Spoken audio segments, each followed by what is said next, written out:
talk more about what happens when E is at the end of a word catching a bubble.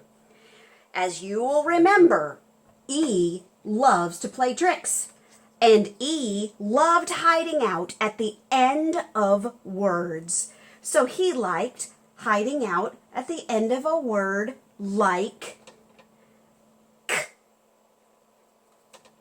An.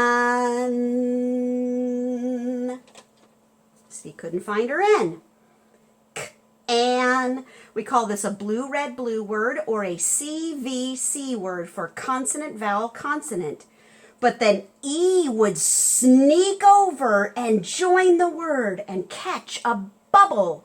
But before he did, he would whisper over to the other friend who was in the Red Vowel Club, "Hey, say your name, say your name." And the A or the I or the O or the U would say, what? And he'd say, say your name, just do it. So the C would say K, and the A would say A, K, and the N would say N, K, A, K, N, and then the E would go and catch a bubble. He loved to play this trick. He loved to figure out what he could do to make reading harder for kids, because if he caught a bubble, how would they know he was there, especially when they were trying to do their own writing? Well, you all know Queen A. She loves to be in charge. But even A was getting frustrated with E. So finally she told him, "You now must do that as a rule. When one of us wants to say our name in a blue, red, blue word, a consonant, vowel, consonant word, you have to come to the end. And we get to say our name, but you may not do anything but catch that bubble." "Wait, what? I don't want to be a rule," said E. "Too late," said Queen A.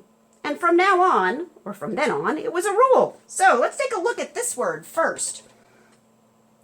B. And then we need an I. K. I gets to say his name. E has to hang out at the end and catch a bubble. But before he does that, he gets to remind, or has to remind the I, "You get to say your name. I don't get to say anything." B, I, bike. All right, so what do we do on a bike? We ride.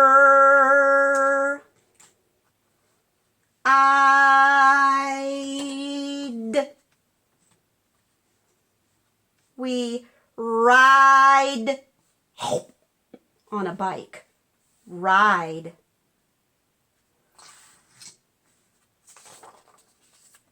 Or we could go on a I. The E tells the I, say your name, say your name. And remember, if you're having a hard time remembering, you can put a line over the top, straight lines. Well, mine's kind of slanted, but straight lines remind us to say a vowel's name. And a little curved line reminds us to say a vowel sound. All right, let's look at the next one. Or, for example, this is the number 9.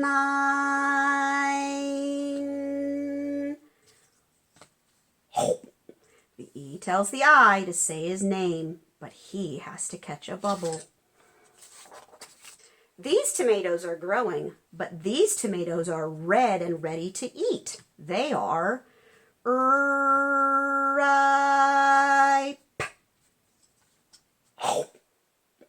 And E has to catch a bubble, but the other red letter vowel gets to say his name or her name. Now, I want to finish today by talking about yet another trick that E decided to play. He was like, well, if I'm going to be a rule, then I still want to figure out some things to do so that I can have a little fun. So, E got together with the letter C, and he said, I tell you what, I hear you've got two sounds that you can say k or you can say s. So whenever you have to hang out with me when I'm catching my bubble, make your S sound. Then the kids will think you're an S, not a C. S.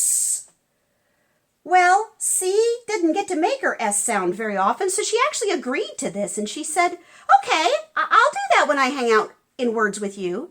So whenever C and E are at the end of a so whenever C and E are at the end of a blue, red, blue E word, C makes her S sound.